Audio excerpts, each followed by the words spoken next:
बोल देंगे कि तुम अपना लाइफ संभालो, आपके फ्रेंड्स बोलेंगे, आप उनसे लड़ाई कर लेंगे, that you are not a good friend, you are not supporting me. जड़ी बूटी लाने के लिए भी हनुमान जी को पर्वत तक जाना पड़ा था, राइट। तो crow is basically a symbol of death और नेगेटिविटी।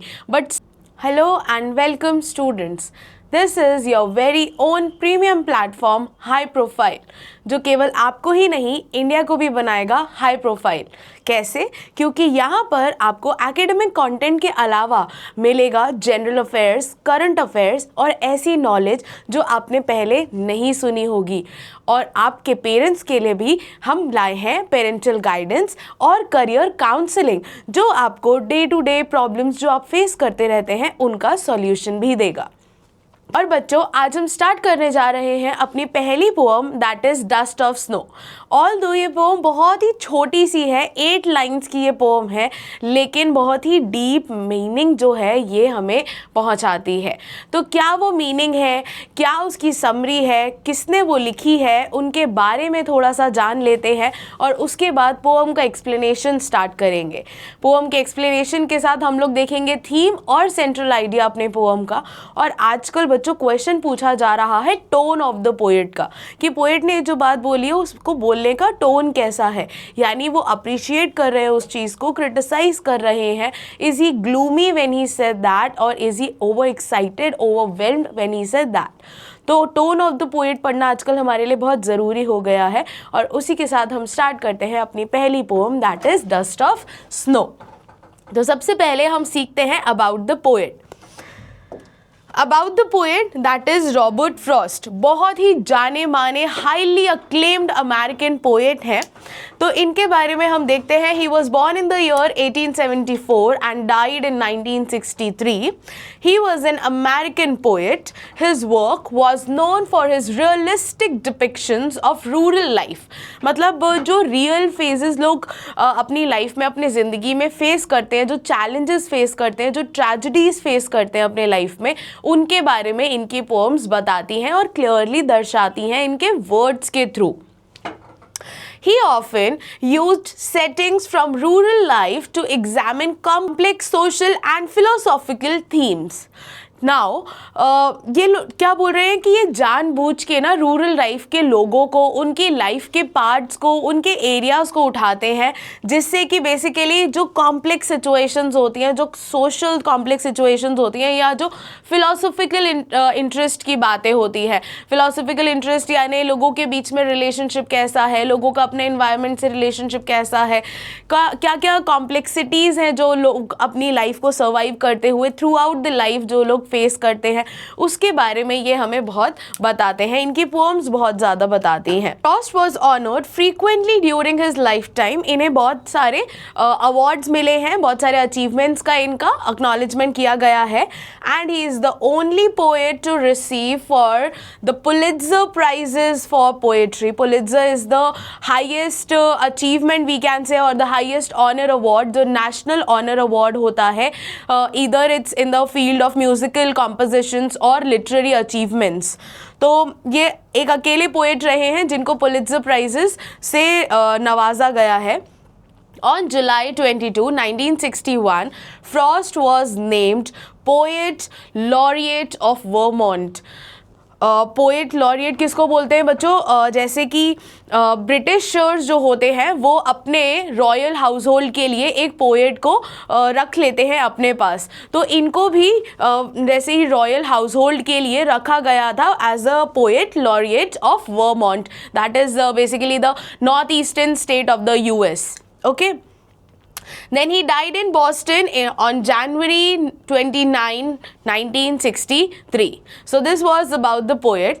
और अब हम जो भी मतलब ये ऑथर है हमारे जो पोएम के, इन्होंने क्या कॉम्प्लेक्सिटी बताई है हमारी पोएम की, वो हमें देखना स्टार्ट करना है। बोल रहे हैं इंट्रोडक्शन में कि dust of snow is a short yet meaningful poem. बहुत ही छोटी पोएम है, मैंने आपको बताया 8 लाइन्स की, बट बहुत मीनिंगफुल है क्योंकि उसके अंदर गहराई है।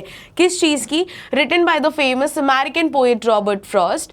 The poem highlights how even a small and simple moment in nature can bring a big change in one's mood and attitude. कि नेचर में थोड़ा सा हलचल होना भी किसी का लाइफ, किसी का एक दिन, किसी का मूड जो है वो पूरी तरह से कैसे बदल देता है। तो नेचर में थोड़ी सी हलचल किसी भी एक इंसान का उस पल में जो भी बिगड़ा हुआ मूड है या फिर वो अपसेट नेचर है वो उस पल में बिल्कुल मिटा देता है। The poet describes how a small incident, a crow's shaking of snow from a hemlock tree onto him, brightens his day and lifts his spirit. बोल रहे हैं कि छोटा सा ही एक मोमेंट हुआ है कि वो बस किसी पेड़ के नीचे से जा रहे थे, हेमलॉक ट्री के नीचे से जा रहे थे, ऊपर से स्नोफ्लेक्स गिरी और स्नोफ्लेक्स के गिरते ही उनका मूड अचानक से बिगड़ा हुआ था वो अच्छा हो गया। क्यों? क्योंकि उन्हें कुछ अपने ऊपर ऐसे गिरता हुआ सा दिखा। So he thought of that as a blessing कि हाँ, मेरा मूड, मेरा माइंड डिस्ट्रैक्ट करने के लिए, मेरा मूड अच्छा करने के लिए ये चीज़ मेरे साथ हुई है, ये इंसिडेंट मेरे साथ हुआ है। तो इंसिडेंट भले छोटा सा था, एक क्रो ने बस थोड़ा सा वो आकर बैठा और थोड़े से स्नोफ्लेक्स उनके ऊपर गिर गए। इंसिडेंट बहुत ही छोटा सा था लेकिन उसका एक लास्टिंग इम्पैक्ट जो था वो हमें पोएट पे देखने को मिलता है और उनकी स्पिरिट्स जो है वो हाई स्पिरिट हो जाते हैं, यानी वो बहुत खुश हो जाते हैं उस चीज़ से। The poem conveys the message that nature has the power to heal and bring positivity even in the difficult times. Now this is very important. यही हमारी पोएम का थीम भी बनता है। थीम क्या है? That nature holds a healing power. Nature के अंदर एक ऐसी पावर होती है जो हमारे किसी भी मूड को हील कर देती है, हमारे ब्रोकन पीसेस को, हमारे शैटर्ड पीसेस को एक साथ लाकर वो जॉइन कर देती है। तो क्या बोल रहे हैं इसमें? The power to heal, nature has the power to heal. Nature के अंदर इतनी पावर होती है, इतना पावरफुल होता है नेचर कि वो हमारे बुरे मूड को कैसे भी अच्छा कर देता है। Just by looking at it we can feel कि हमारे अंदर कुछ फ्रेश थॉट्स आ रहे हैं, हमारे अंदर कुछ ऑप्टिमिज्म तो आ रहा है और पॉजिटिविटी लेकर आता है, भले ही कितने ही डिफ़िकल्ट टाइम्स हम देख रहे हैं। उसके बाद बोल रहे हैं theme of the poem. Now theme इसीलिए आपको पढ़ाई जाती है क्योंकि जब आपके पास थीम अलग होती है बच्चों और सेंट्रल आइडिया अलग होता है, ठीक है। थीम इज़ बेसिकली कि लाइन बाय लाइन हमें क्या समझने को मिल रहा है, उसके अंडरलाइंग क्या आइडिया है, और सेंट्रल थीम इज़ कि उस पूरी पोएम को एज अ होल जब हम पढ़ रहे हैं तो हम उससे क्या मॉरल डिराइव करते हैं।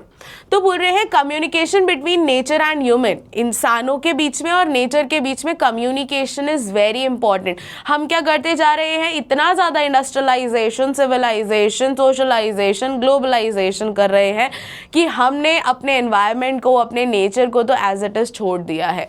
ही like hardly find time to look at the nature और to look at the things that can purify ourselves और can purify our soul.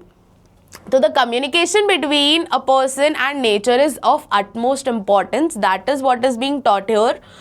When we are in the lap of nature, that means when we are surrounded by nature, we find the solution to all our problems. हमारा mood कभी upset भी होता है तो what do?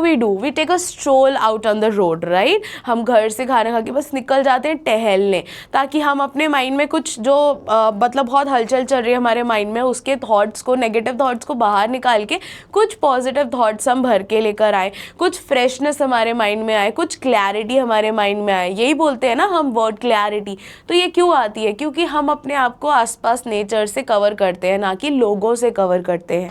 तो nature हमें देता है सॉल्यूशन हर एक प्रॉब्लम का। There is a strange relation between these two which works like a silent miracle. एक अजीब सा जादू है, एक चमत्कार है जो अपने आप हो जाता है अगर हम अपने आप को नेचर से कनेक्ट करने की कोशिश करते हैं।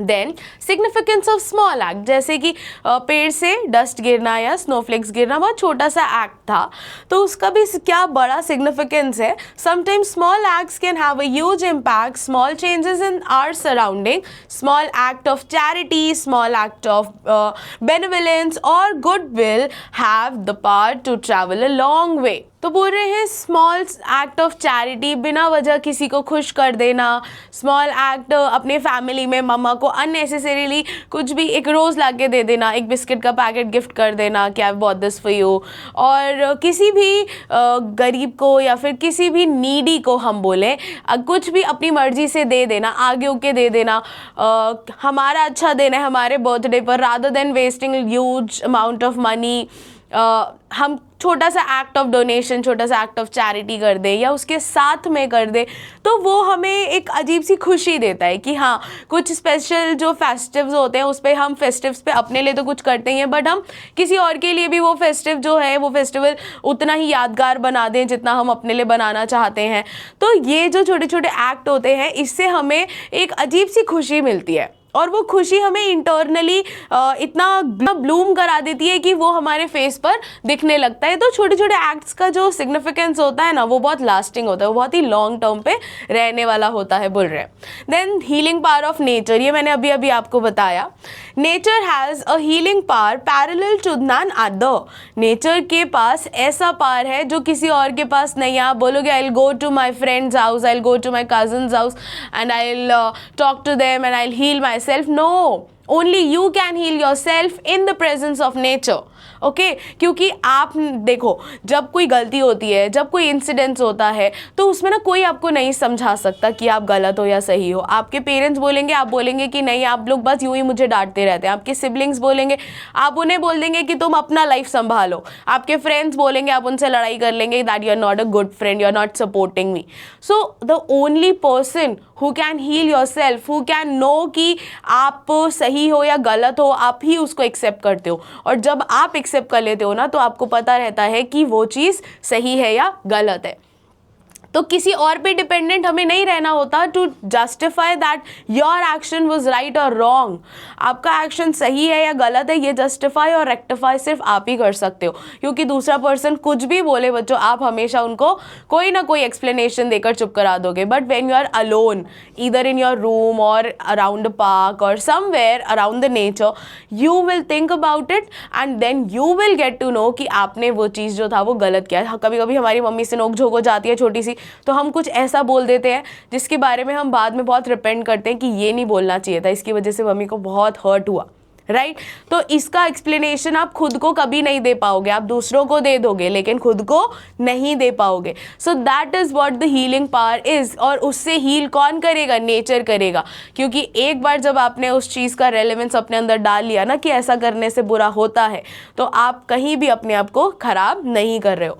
तो बोल रहे हैं nature has the healing power parallel to none other, किसी और के अंदर इतनी बेटर हीलिंग पावर नहीं है जितनी नेचर के अंदर है। From times immemorial, man has turned to nature to find a cure for all his ailments.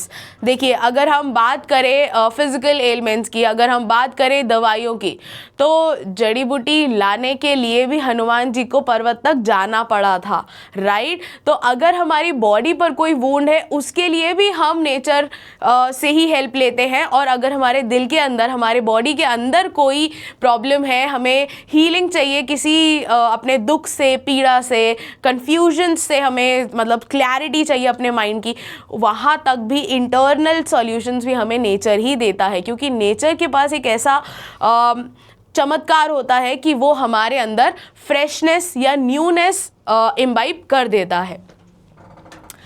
Positivity amidst negativity, positivity भर देता है आसपास हमारे। It's indeed strange and ironic how negative images, crow, dust, snow, hemlock tree, can become, tree का spelling is wrong here, can become a catalyst for positive changes, change of mood, instilling of hope. देखिए क्या हो रहा है यहाँ पर, बोल रहे हैं पॉजिटिविटी अमिस्ट नेगेटिविटी, आसपास सब कुछ नेगेटिव है। हेमलॉक ट्री ना एक पॉइजनस ट्री होता है तो वो नेगेटिव है। क्रो जो होता है वो सिंबल होता है डेथ का।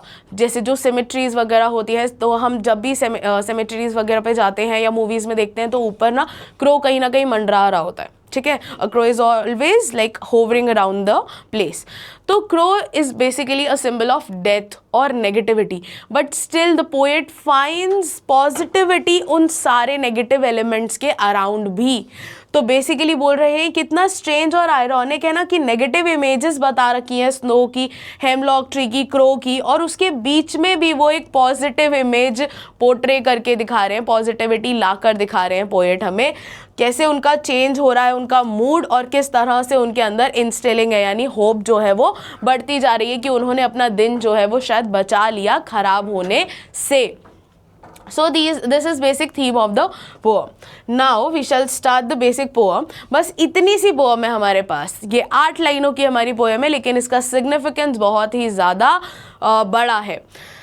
क्या बोल रहे हैं डस्ट ऑफ स्नो में? The way a crow shook down on me the dust of snow from a hemlock tree.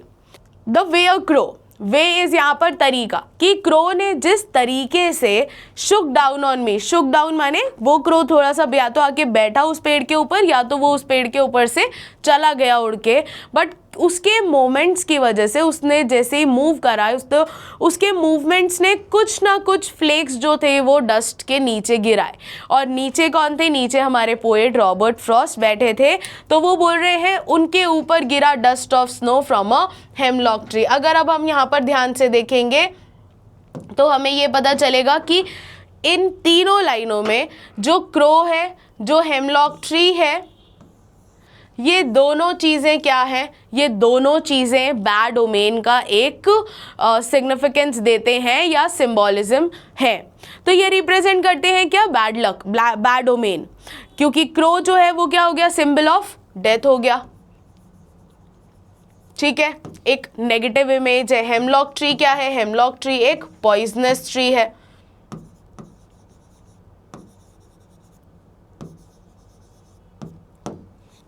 तो हेमलॉक ट्री एक पॉइजनस ट्री हो गया, क्रो एक डेथ का सिंबल हो गया। तो दोनों चीजें क्या हैं? दोनों चीजें ही बैड ओमेन है, यानी बैड लक बताती हैं। तो दोनों चीजें अगर बैड लक है तो हम क्या समझेंगे कि नीचे जिस तरह से वो बोल रहे हैं हैज़ गिवन माई हार्ट, उसकी वजह से मेरे हार्ट में आया है एक चेंज ऑफ मूड, यानी कि एक चेंज ऑफ एटीट्यूड, मेरा कुछ मूड जो था वो बदल गया। अब हमें क्या लगेगा ऊपर की 4 लाइन पढ़ के कि उनके जो हार्ट में, यानी उनके जो इमोशंस में, उनके जो दिल में चेंज आया है वो क्या हो गया? अच्छा खासा दिन था और वो ख़राब हो गया, क्योंकि दोनों बुरे चीज़ें जो थी उनके कुछ मोमेंट की वजह से उनके ऊपर लाइक ट्री के मूवमेंट की, क्रो के मूवमेंट की वजह से ट्री के ऊपर कुछ ना कुछ जो फ्लेक्स थे वो उनके ऊपर गिरे और उनका मूड अच्छा था, और अब उनको पता चला कि ये क्रो ने जो है वो मेरा दिन जो है ख़राब कर दिया, राइट।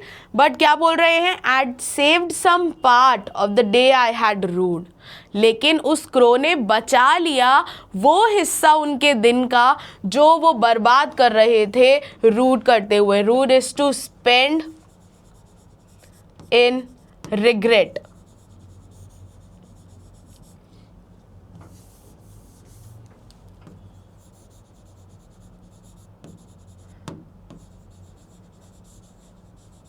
Spend in regret. अब क्या बोला है कि ध्यान से समझिए कि यहां पर फर्स्ट 4 लाइनों में तो बोला कि पोएट जो है वो एक हेमलॉक ट्री के नीचे से या तो जा रहे हैं या तो वहीं खड़े हैं, ठीक है, दैट इज नॉट क्लियरली और vividly shown in the poem, but कुछ तो मूवमेंट हुआ क्रो का हेमलॉक ट्री के ऊपर कि डस्ट ऑफ स्नो जो है वो पोएट के ऊपर आकर गिरा, और जैसे ही वो गिरा उनके हार्ट में कुछ चेंज हुआ, उनका मूड जो है वो अचानक से चेंज हुआ, उनका एटीट्यूड अचानक से चेंज हुआ। अब हमें क्या लगेगा कि वो एटीट्यूड जो चेंज हुआ है वो गुस्से वाला हो गया होगा, या फिर वो बहुत ग्लूमी हो गए होंगे, उदास हो गए होंगे कि यार मेरे साथ कुछ बुरा होने वाला है, मैं मरने तो नहीं वाला हूँ, कुछ होता नहीं वाला, क्योंकि एक पॉइजनस ट्री के ऊपर से एक क्रो ने कुछ तो डस्ट ऑफ स्नो नीचे गिराए, तो उनका मूड हमें क्या लग रहा है कि खराब हो गया होगा। लेकिन वो क्या कह रहे हैं कि उस मूड ने, मतलब वो मूड चेंज हुआ और मैं बच गया उस दिन के उस पार्ट को ख़राब करने से जो मैं बिता रहा था रिग्रेट करते हुए। यानी पोएट का मूड ऑलरेडी ख़राब था किसी बात से और वो उसी थॉट को अपने माइंड में लेकर चलते जा रहे थे और उस पेड़ के नीचे से निकले, लेकिन जैसे ही वो इंसिडेंट होता है वो मूड उनका चेंज हो जाता है। क्यों? क्योंकि उस थॉट को टाइम नहीं मिलता और जो नया अभी उनके साथ इंसिडेंट हुआ वो अचानक से उनको दिखने लगता है।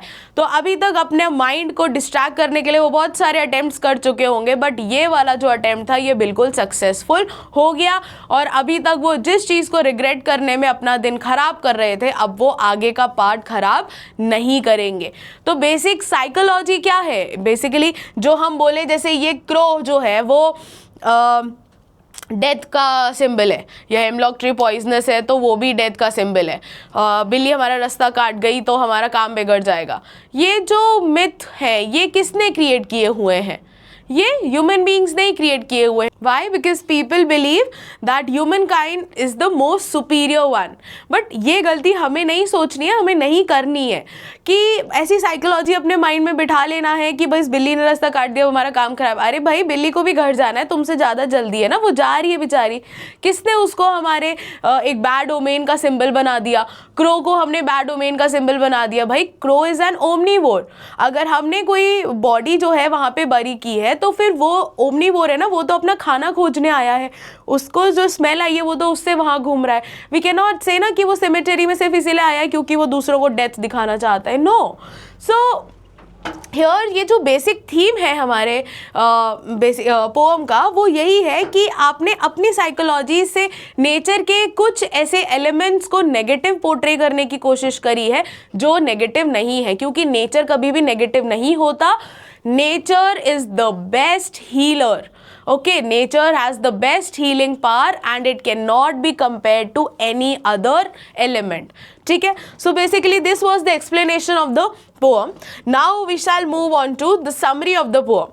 बोल रहे हैं Dust of Snow is a beautiful and short poem written by Robert Frost. This poem tells that even a simple moment has a large significance. छोटे छोटे moments के भी बहुत बड़े बड़े significance होते हैं। The poet has mentioned crow and hemlock tree in this poem. कैसे? जैसे क्रो और हेमलॉक ट्री है, दोनों क्या है? बैड ओमेन है, दोनों नेगेटिव एलिमेंट्स जो हैं वो दर्शाए गए हैं, जो हमने ही जिनको नाम दिया है, टाइटल दिया है नेगेटिविटी का। ठीक है? वो नेगेटिव है नहीं, वो कोई भी नेचर का ऐसा पार्ट नहीं है। आप अपने आप को बोल सकते हो कि मैं एक नेगेटिव एलिमेंट हूँ नेचर का? नहीं। तो कोई भी ऐसा एलिमेंट नहीं है जो नेगेटिव है नेचर का। हर एक चीज़ जो नेचर में प्रेजेंट है, फूल से लेकर कांटों तक, हर एक चीज़ जो है वो अपने आप में किसी को हील कर रही है, हमें नहीं बट किसी को हील कर रही है, राइट?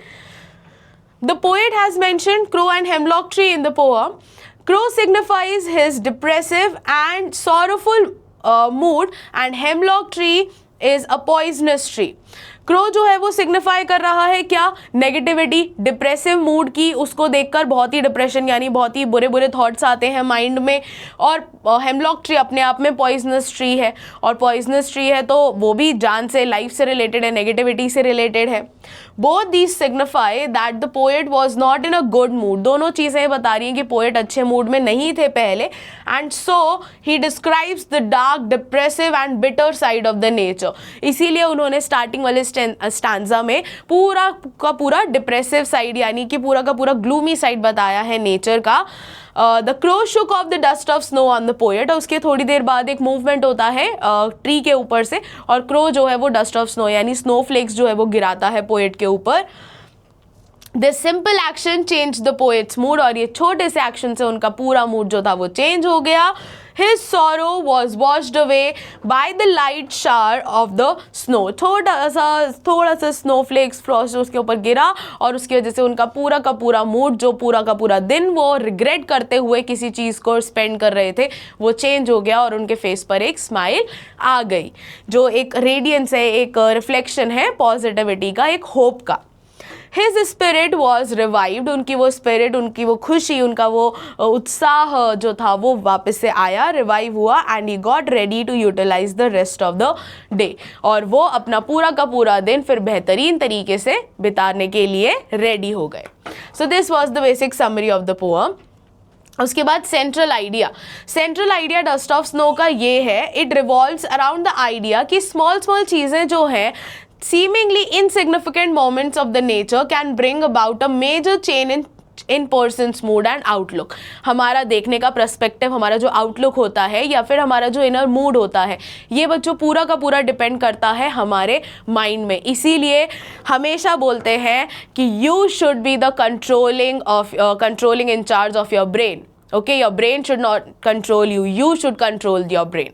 आपको अपने विचारों पर कंट्रोल करना है, विचारों को खुद पर हावी नहीं होने देना है, क्योंकि उसकी वजह से आपकी लाइफ जो है ना वो आउट ऑफ कंट्रोल हो जाएगी, इतनी मेसी हो जाएगी, आपको खुद समझ नहीं आएगा। तो इसीलिए बोल रहे हैं कि पर्सन का मूड और आउटलुक जो है वो हमें खुद से अपना कैसा आउटलुक रखना है, किसी भी चीज़ को देखने का कैसा पर्सपेक्टिव रखना है, ये हमें डिसाइड करना है। अपने ब्रेन को इंचार्ज नहीं बना देना है कि जो देखा बस उसका अपना माइंड में कुछ भी सोच लेना, ओवरथिंक करना है और एक अलग सी कहानी बुन लेनी है। Okay, do not weave the threads so long that it takes long time to come back. The poet describes how a simple natural occurrence, a crow shaking some dust of snow from the hemlock tree onto him, suddenly lift his spirit and bring a positive shift in his day. He was earlier feeling gloomy and hopeless, but this tiny incident helped him feel refreshed and changed his mood for the better. शुरू में वो बहुत ही ज़्यादा gloomy थे, क्योंकि वो nature से बता रहे हैं, जैसे क्रो से ही हेमलॉक ट्रीज बता रहे हैं कि उनका मूड ख़राब था, और बाद में वो ये भी बताते हैं कि उनका दिन बच गया रिग्रेट में स्पेंड होने से, यानी रूड होने से, बर्बाद होने से बच गया। The poem conveys a deep message that even the smallest things in life can have a greater impact. छोटी छोटी चीज़ें बड़ा मतलब छाप छोड़ जाती हैं। Nature in its own unique way has the power to heal and transform our emotions. ये आपको हर जगह लाइन दिखेगी, Nature has the power to heal, because these are the trigger words that you use जब आपको literature के question पूछे जाते हैं, इसीलिए ये बार बार मैंने रिपीट भी किए हैं। The crow and the hemlock tree, both generally associated with negativity and sadness, are used to symbolize that positivity and hope can come from unexpected sources. कि hope यानी आशा और positivity, optimism जो है वो अनएक्सपेक्टेडली नए नए सोर्सेज से निकल के आ सकता है, छोटे छोटे इंसिडेंट से निकल के आ सकता है। The poet wants us to realize that we should not overlook small joys and moments as they can make a big difference in our life. हमें छोटे छोटे इंस्टेंसेस को ना ओवरलुक नहीं करना चाहिए, यानी छोड़ के नहीं चले जाना चाहिए, उन पे ध्यान देना चाहिए, उनको एंजॉय करना चाहिए। आजकल हम ज़्यादातर क्या करते हैं, कहीं भी जा रहे हैं तो आई सी पीपल वो वीडियो बनाते हैं पहले, and they are not living that moment. वो उस मोमेंट को एंजॉय नहीं कर रहे, जी नहीं रहे, बस वो कैप्चर कर रहे हैं। कैप्चर करने के बाद क्या कर रहे हैं, उसको सोशल मीडिया पे पोस्ट कर दिया, उसके बाद we are never looking on to that video, उसके बाद हम कभी नहीं देख रहे हैं। तो अगर हम इस मोमेंट को एंजॉय करना चाहते हैं तो रादर हम उसे लाइव एंजॉय करें ना, उसको रिकॉर्ड करने में अपना टाइम वेस्ट करने के। तो सेम चीज़ वो यहाँ पे बोल रहे हैं कि छोटी छोटी चीज़ों को ना ओवरलुक मत करो कि बाद में इसको देखकर एंजॉय करेंगे, लिव दैट मोमेंट, और उन्हीं चीज़ों में हमें खुशी भी ढूंढनी चाहिए। So this was the central idea of the poem. उसके बाद बात कर रहे हैं भैया टोन ऑफ स्पीकर। ये चीज़ बहुत इम्पॉर्टेंट है, क्योंकि अब बच्चों क्वेश्चन आने लगा है what is the tone of the speaker in the given lines. तो टोन ऑफ द स्पीकर आपको हर एक पोअम में देखने के लिए मिलेगी, हर एक लाइन में अगर अलग अलग टोन है तो वो भी आपको देखने के लिए मिलेगी। लेकिन उसके लिए आपको वापस से सब्सक्राइब करते रहना पड़ेगा और लाइक करना पड़ेगा इसी चैनल को, ताकि कोई भी नई वीडियो है जो वो आपके पास जल्दी से पहुँच जाए। Also do not forget to click the bell icon. Now the tone of the poet in Dust of Snow is initially gloomy and dull. शुरू में बहुत ग्लूमी है, क्योंकि क्रो बता रहे हैं, हेमलॉक ट्री बता रहे हैं, दोनों चीज़ें बहुत ही नेगेटिव है, तो सब कुछ बहुत ग्लूमी सा, बहुत सैड सा बताया गया है। स्टार्टिंग ही सैड से की गई है। As he is having a bad day and is feeling low और डिसअपॉइंटेड। वो ऑलरेडी किसी चीज़ के लिए रिग्रेट कर रहे हैं ना, बहुत डिसअपॉइंटेड है वो किसी चीज़ के लिए, इसीलिए वो उस मोमेंट में बोलते हैं कि वो बहुत डल, बहुत ही ग्लूमी सा फील कर रहे हैं। However, as the poem progresses, जैसे जैसे पोएम आगे बढ़ रही है, the tone shift to a positive and cheerful one after a small incident, the falling of snow from the hemlock tree.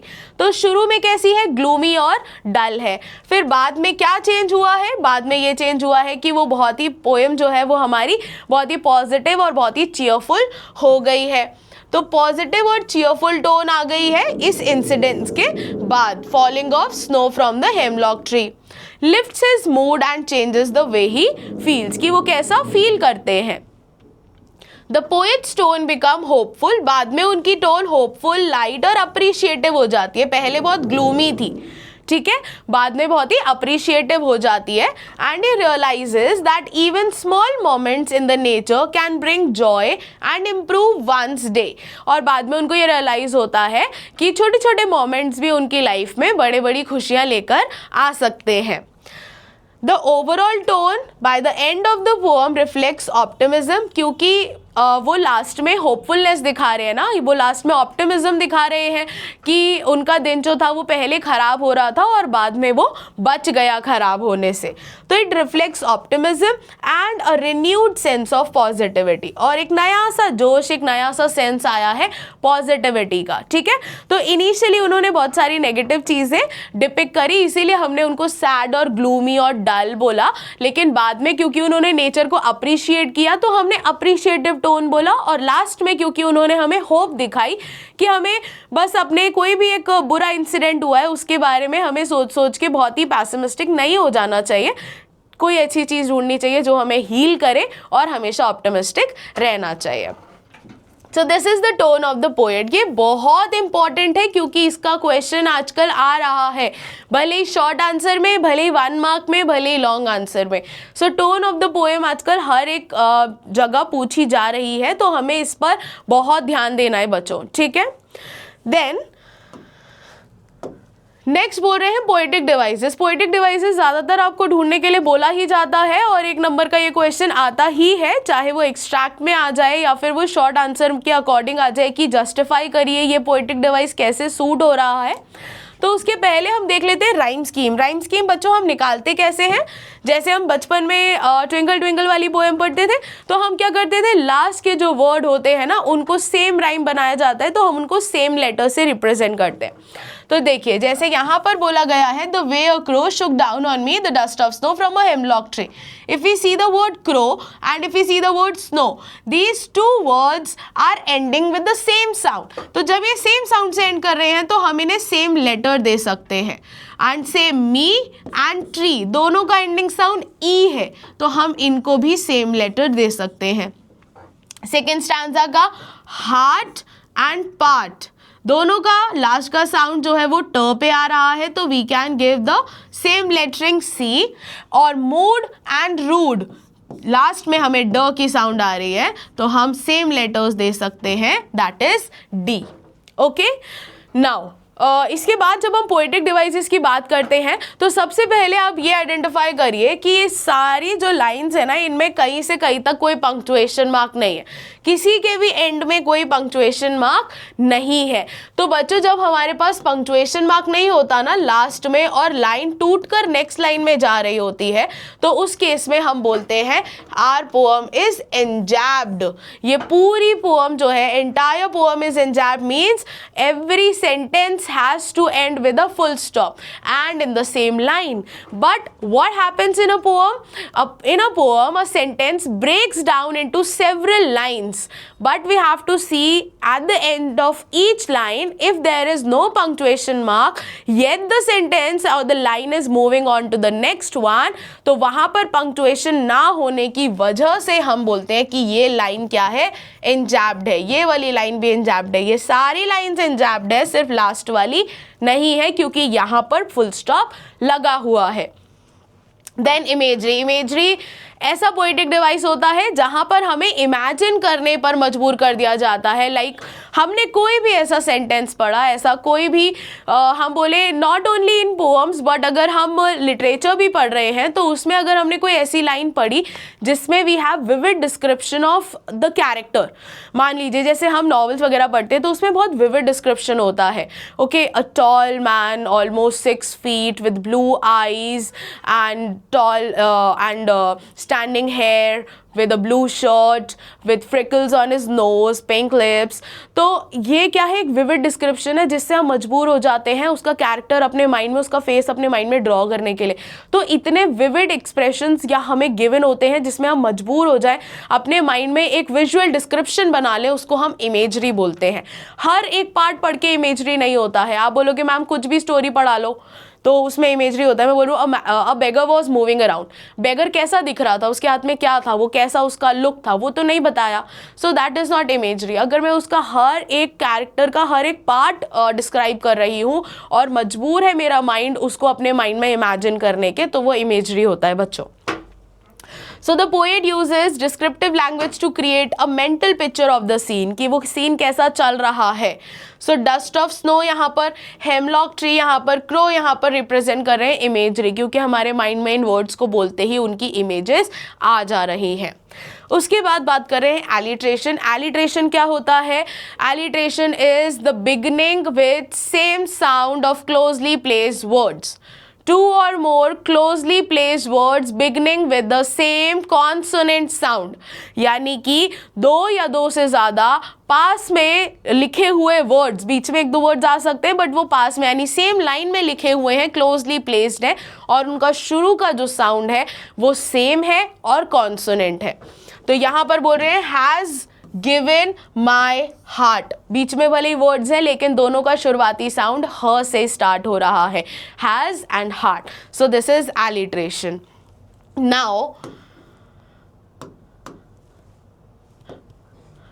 Symbolism. Symbolism बच्चों हमारे पास तीन है. तीन सिंबॉलिज्म क्या है? सबसे पहला क्रो जो सिंबलाइज कर रहा है डेथ, देन हेमलॉक ट्री जो सिंबलाइज कर रहा है negativity, and third dust of snow जो सिंबलाइज कर रहा है the act of small instances. तो dust of snow basically in small instance के साथ साथ डस्ट नहीं होता स्नो का. आप ये समझिए स्नो के फ्लेक्स होते हैं या स्नो का फ्रॉस्ट होता है. डस्ट होता है मिट्टी का, ठीक है, डस्ट मिट्टी को बोलते हैं. तो डस्ट ऑफ स्नो अपने आप में एक सिंबॉलिज्म है क्योंकि वो क्या रिप्रेजेंट कर रहा है? वो रिप्रेजेंट कर रहा है छोटे छोटे पार्टिकल्स, बिट्स रिप्रेजेंट कर रहा है. उसी के साथ स्नो और उसी के साथ हेमलॉक ट्री जो एक पॉइजनस ट्री है, ये नेगेटिविटी बता रहा है. क्रो जो है वो बैड ओमेन है तो वो डार्कनेस बता रहा है. और डस्ट ऑफ स्नो जो है वो स्लो फ्लेक्स और छोटे छोटे चेंजेस जो है वो लाइफ के बता रहा है. This is symbolism. बेसिकली एक चीज़ दूसरे को सिंबलाइज करे. जैसे आपने वो बर्ड देखी है डव. डव हम कब यूज करते हैं? When we want to symbolise peace. तो dove is the symbol of peace. उसी तरह से crow is the symbol of death, hemlock tree is the symbol of negativity, darkness. Okay. Then inversion. Inversion क्या होता है? Mostly जो authors होते हैं या पोएट्स होते हैं वो इन्वर्जन यूज़ करते हैं राइम स्कीम को थोड़ा ज़्यादा एम्फेसिस देने के लिए, राइमिंग बनाने के लिए. ठीक है.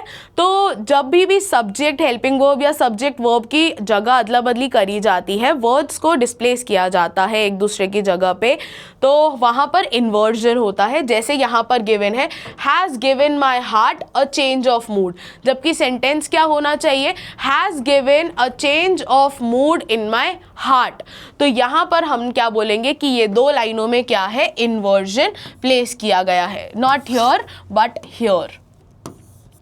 हैज़ गिवन के बाद आएगा a change of mood to my heart. ठीक है. So this is will number 1, number 2 and then number 3. उसके बाद लास्ट है हमारे पास बच्चों metaphor and indirect comparison in two objects using subtle humour. यहाँ पर ह्यूमर तो नहीं है. जैसे मेटाफर का मतलब जैसे सिमिली होता है कि टू थिंग्स का direct comparison with the use of like and as.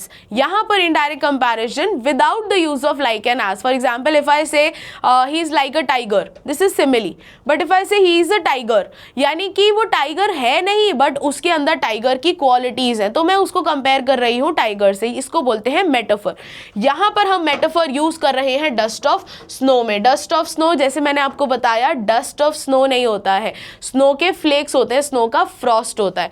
तो यहाँ पर डस्ट को कंपेयर करा है फ्रॉस्ट से, इसीलिए बहुत ही सटल ह्यूमर या फिर हम बोले बहुत ही सटल एलिमेंट के कंपैरिजन को हमने यहाँ पर मेटाफर बोला है, as an act of metaphor for small things that brings big changes. क्योंकि छोटा सा इंसिडेंट हुआ स्नोफ्लेक्स का गिरना, और बहुत बड़ा क्या चेंज हुआ, उनके दिन का बच जाना, उनके मूड का बच जाना। सो बच्चों, this was the entire explanation of the poem, the theme, the summary as well as the tone of the poet. अब बच्चों आपने बस ये ध्यान रखना है कि poetic devices, central idea and tone of the poet, ये तीन ऐसी चीज़ें हैं जो एग्जाम में आती ही हैं, ठीक है। Now you have to understand it and you also have to go through the PYQs of the poems जो मैं आपके लिए लेकर आऊँगी। हम 5 पोएम्स के PYQs एक साथ करेंगे और उनके आंसर्स भी देखेंगे। Till then, I want you to revise the poem and solve the in-text question जो आपकी बुक में given है। Till then, you all have to like, share and subscribe this video, and I will meet you again in the next video very soon. Till then, happy learning, keep smiling.